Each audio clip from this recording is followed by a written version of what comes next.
Well, hello everyone. I'm Gene Trowbridge, and this is our edition of Trowbridge Talks. Happy to have you with us. The Trowbridge Law Group is presenting a series of about 16 interviews with important people in the industry. Some are clients of mine, some are not clients of mine, but are also important in the industry. So today we're happy to have an important person to the industry with us today, Mr. Whitney Sewell. Whitney is the founder and CEO of Lifebridge Capital. He is a syndicator himself, and Whitney's had me on his podcast probably more times than he wants to. I think the last time we did a three-session podcast talking about the three documents that we draft, and I thought that was pretty cool. So now I'm interviewing him, and welcome to the interview. Welcome to Trowbridge Talks, Whitney. My pleasure. Thanks for having me on, Gene. You're welcome. So we have a pretty loose format here, but we have three questions that we've talked about that we're going to ask. And the first question I'm going to ask Whitney is, how did Whitney get started in the syndication business? It's a long story, but I'll condense it for you, Gene, and for your listeners. But I feel like it's a good story for especially many that are trying to get into this space, because it may not be as typical as some. But ultimately, I went into the military and spent a year overseas, came home and trying to figure out what I was going to do as a career. I wasn't raised around any entrepreneurs or anybody in real estate, and so that just wasn't on my radar at all. But I was quickly or easily hired for Kentucky State Police. So I decided to become a police officer. And I enjoyed working the road. It was as a police officer. However, I got married quickly, and I noticed that we just passed my wife and I, newly married, just passed each other in the hallway the first whole year of marriage, and then I noticed guys were retiring with 20, 25 years or more on, and barely making $30,000 to $40,000 a year, even at retirement, and so. The writing was finally on the wall. I could see that this is just not what was best. And so it pushed me to look, okay, how can I supplement my income? At that time, I was not thinking about leaving law enforcement, but that was in 2009, and that pushed me into just educating myself and looking for other avenues to create income. And that's how I read Rich Dad Poor Dad amongst other books as well. But that's what kind of opened my eyes to looking for something else. And then I quickly purchased 2 triplexes. There wasn't a syndication. I didn't know anything like this existed at that time, but bought those triplexes and made tons of mistakes, learned a lot the hard way. It was really our own university. Quickly after that, I became a federal agent, which moved us to Virginia. And so I was a federal agent for a number of years. And at that time, still buying small multifamily and looking for single family, small multifamily, whatever I could to try to grow our portfolio up to like a 15 unit. And then finally, though, I was introduced to the syndication business, and I believe that was through a podcast or maybe a book, but most likely through a podcast I was listening to at the time. And I couldn't believe that I hadn't known about this so many years earlier. If you had asked me years before if I could buy a 100-unit complex, I would have laughed at you. I would have said, oh, that's, maybe 20 years from now, or I don't know who those guys are, that can do something like that. But the more I researched, I found out that, okay, this is a business model that I really like. It was attractive to be able to grow a professional brand and business and work with professional investors, as opposed to looking for more tenants and toilets. And looking for more small single family or multifamily properties like I had been doing. So at that time, we completely jumped in, selling everything else and committing to the syndication business. Of course, hiring a mentor and just meeting numerous people in the business, and eventually started the daily podcast as well, which has done many things for our business. But that's ultimately how I got into the business. But happy to fill in any gaps there that you want to ask about, Gene. Well, most people get into this business when they realize they don't have enough money on their own to buy all the real estate they want. And Yeah. so then they know that they need to pool resources and move forward. So that's good. Tell us about your broadcast. I mentioned that I had been on it, but one of the things I think I heard is that you do it daily. Is that your podcast is every single day? It is. It is every single day. We've done over 700 interviews in the last 2 years. Wow. And that is Lifebridge Capital. You can find it .com. at lifebridgecapital.com, but it's called the Okay, Real Estate Syndication Show. So we, good. interview experts in this space, just like Eugene. Hope I was going to say, hopefully you have some people that can bring more knowledge to the table than I do, and that would be great. So, well, that's a good answer. It's kind of how I got into it too. I had a couple of single family rental houses. My wife had a house that we lived in. My wife and I had our own home, and I hated the single family rental house management business. I was a commercial broker, real estate broker. So I said, well, let's buy 7 or 8 single family houses, but let's stack them on top of each other and call it an apartment building. And got into the business with 3 or 4 friends of mine from college, and we bought a property, and the rest is history. That's how so many of us rookies started in the business. And just like you, I didn't know about syndication and securities law. Of course, I wasn't a lawyer back then. And so I had a brief education. When I moved to California, I decided that my entire career would be the syndication career, and eventually went off to law school to do it this way. It's very, very interesting. So Whitney, what do you see I imagine you're in the multifamily space for syndication, correct? I am. Okay. What do you see for your plans for the next 2 or 3 years, Whitney? We are in growth mode. We're growing very fast. And we've done, a couple acquisitions this year and maybe another one before the end of the year, but being very patient as well. And so people ask all the time, we'll say, well, are you buying right now? And I'll say, well, of course, if it's something worth buying, but that's after being very patient and thinking through, is this something we, feel very comfortable with? And obviously, I hear the word conservative all the time, and we can go into that if you want, but numerous things that are just going to ensure that a deal is actually a deal, and why not? Yes, we're buying over the next few years. I see more growth for our team, and we're hiring people personally, numerous people to hire, hopefully over the next few months as we grow. But as far as with COVID, all that mess that's happening right now, we're prepared to buy, and so if there's, as depending on what happens over the next, 3-6 months to a year, I expect there to be some value to be had, or some deals to be had. And so we just want to be prepared, whether that happens or not. We want to be prepared to I find that from our existing clients, we have a lot of interest in doing blind pools. Mm-hmm. And a blind pool is, in my opinion, is nothing more than an acquisition strategy with a track record. And right. Don't try this at home without a track record. With a track record and a pool of existing investors, if you could go out and raise the money ahead of time, then you could compete with the all-cash buyers, the 1031 buyers that are out there. And I think that's fine, although you can tell I've been around quite a while, and I've seen bad markets, and I've seen people go toward blind pools. And one of the things that I've learned is no one really knows where the bottom of the market is. No way to know for sure. Right?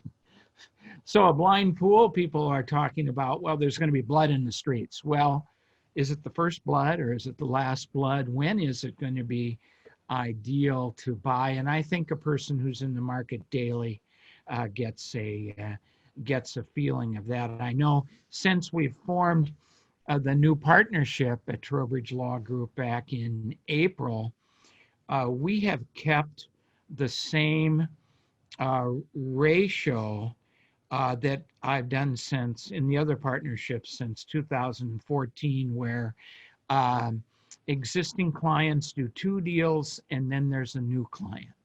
and two existing clients come to us with the deal, and then there's a new client. So we keep building our business with new clients. And in the last 3 or 4 months, the number of new clients has not, or the pace of the new clients has not slowed down. So people are still encouraged. I mean, there's supply and demand is an issue in multifamily, right? And as opposed to retail, we have some multifamily people, Whitney, who are moving toward RV parks and maybe mobile home parks to capture the low income housing opportunities there. Right. I did a lot of self storage when I was a syndicator, and I see some of that, but that's not a leap that a multifamily person does, jumping into storage. They'll go into mobile home parks. Well, that's good. I have seen ups and downs in the market, and my feeling, Whitney, and for what it's worth, is that when financing is being offered at 105% of the purchase price, we don't need to do many syndications because people can go out and buy the property themselves. But I've always said if financing drops to 60% of value and all the investors you know have 20%, we're going to have to pool some resources. We're going to have to put some people together to buy the properties. So it's really, in my opinion, it's been counter-cyclical to the availability of cash. The minute the availability of debt, the minute debt gets expensive and not available, the syndication business grows. And there's always people on the side, and you probably know some of these people, Whitney. Well, when cap rates are 10, I'll start buying. Right. Right. And so how long are they going to wait? So those people are out of the market. So there's a lot of money on the side. I don't know if you know, but in the last 12 months that the SEC did the study, Whitney, in private placements, there was $1.8 trillion raised. 1.8 trillion in private placements, and 90% of that is in Reg D, which you do. You probably do 506B offerings, right? We do. And another 90% of the 90% is in 506B offerings. That's where all the experienced syndicators stay. They know all their investors. I have a number of syndicators who only take accredited investors into their 506B offerings. They just don't take sophisticated investors. And those investors are used to just checking the box, right? Not going through a third party. My one most prolific syndicator since 2014 has done 112 deals with me. That's a lot. All 506Bs, all accredited investors. And about 2 years ago, he turned off his machine of building his database. No new investors. So what asset class and what size deals? All apartments, and he goes in and finds people who need capital. And he steps in and brings in the majority of the capital with proven operators. He has a handful of proven operators. He brings in the capital. He takes control. He's there for 2 or 3 years, and then he's out. And they raise, $3 to $7 million in a deal. And it's very interesting. From an attorney standpoint, that's a nice client, So yeah. That's good. So Whitney, right now I'm interested in talking to rookies out there, and I've got some outreach to rookies, meaning people who have never done a syndication, have never really address themselves to the world of securities. So the last question I'm going to ask you, I'm not going to ask you what books you've read and all that stuff. Everyone does that. I'm going to ask you, what advice would you have for the rookie, the person who doesn't have enough money to buy all the real estate they want? Now they're going to go into pooling resources. Uh, what what advice would you have for them? If I had to pick one thing, it would, Gene, it would be finding a mentor.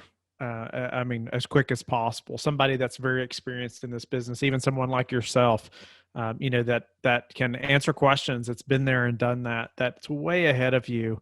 I know personally that gave me a lot of confidence. I had been in real estate a little bit, but nothing at the scale like we're doing now, or even thinking about the security side, or raising capital from investors and raising many millions of dollars for one deal. That's a little bit scary at first, right? And you think, how am I going to get started?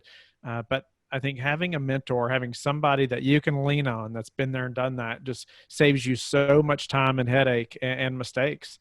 That's going to cost you so much. So personally, I think obviously, everybody says, well, you got to first educate yourself. Well, of course, I hope you're doing that anyway.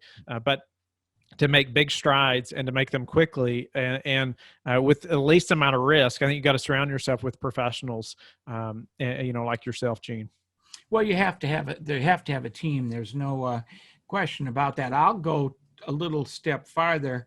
I think one of the first things you need to do is find a partner to do this with, because if Whitney is out doing syndication himself, I'm going to ask Whitney, hey, Whitney, if I give you my money, what happens if something happens to you? And if you don't have an answer for that, the discussion's over. So you need to bring people into your team. All sorts of people have different skills, and they make the team better. And I know, Whitney, that you don't use our law firm as your attorney, but I know who your attorney is, and a very competent, capable guy who's probably been able to mentor you and your team as you've gone forward, right? That's been an For important sure. part of your team. Yeah, for sure. And numerous people like that, that's helped us along the way. Because there's so many things about the business, there's no way you can know it all, right? And I would say sometimes that partner, like you mentioned, looking for a partner, I would say when I found a partner is when we really started to take off, because I had skill sets, things that I'd been working on, and he had complementary skill sets, and it just allowed us to focus and stay in our lane. But I would say even when you're looking for that mentor, that's somebody that's going to help you, a lot of times that person may end up being that partner that you're talking about, Gene. Right. I have teamed up many people where there's a broker who's a bird dog, can go out and find the properties like crazy, Whitney, but couldn't write a quarterly report if their life depended on it, or balance a checkbook, because that's not what they do. And then I found property managers who can sit and write reports all the time, and no offense to them, wouldn't know a good deal if they saw it as a bird dog. But together, boy, those teams are dynamite. And then if you couple that with a third person who might have a Rolodex, might have a database of That's right. investors, that would be just an absolutely wonderful team. Well, you mentioned Rich Dad, Poor Dad. It's funny. For 3 or 4 years, I used to go to their events, and I used to stand at my booth and my table, if you would, and want to talk to people about syndication. No one understood what it was.